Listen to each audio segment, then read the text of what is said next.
the High Court decision declaring the National Government Constituency Development Fund, the NG-CDF, unconstitutional continues to elicit mixed reactions from different quarters, with members of Parliament already up in arms calling the judiciary over the decision. The Institute for Social Accountability, one of the petitioners in the NG-CDF case, has lauded the court's decision, asking members of Parliament to now concentrate on their constitutional mandate. Even as the Budget and Appropriations Committee chairperson, NDINDI NYORO, invites the judiciary to involve Kenyans before determining the NG-CDF appeal case set to be lodged by Parliament.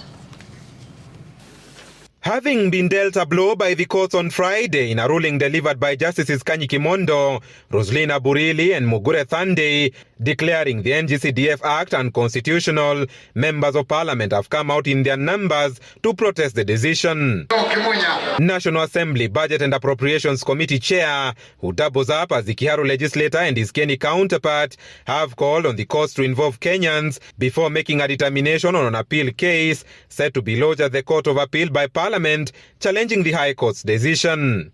Go and ask the Kenyan people if they want the Ministry of Education to do the infrastructure in schools or NG-CDF.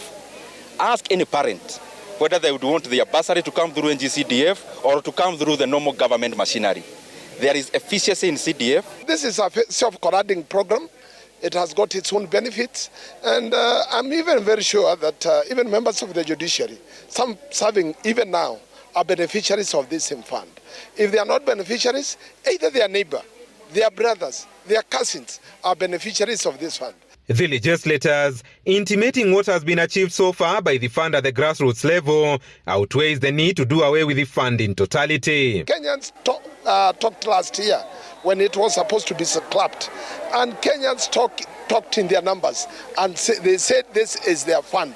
They can point out exactly what CDF have achieved for them over the years. Hii ni binu ambayo many countries in Africa, including Zambia, they have come here and borrowed our own program.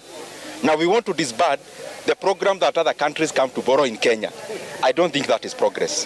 The court made a decision. Their sentiments come even as the Institute for Social Accountability held Friday's decision, asking MPs to now concentrate on their legislative, representation and oversight duties and let the duplicated roles undertaken by NG-CDF be left to their respective departments. We've heard them saying that they are going to pass another law so that they entrench NG-CDF in the constitution.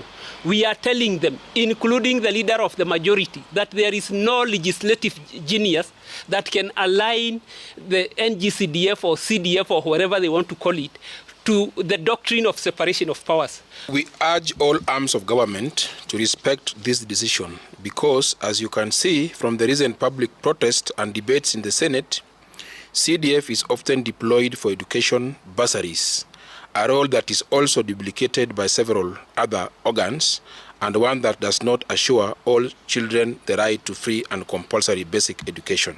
The appeal case seeks to pump life to the 21-year-old act that is now under threat of being done away with if the judiciary upholds the High Court's ruling yet again. Kamau Mwangi, Citizen TV.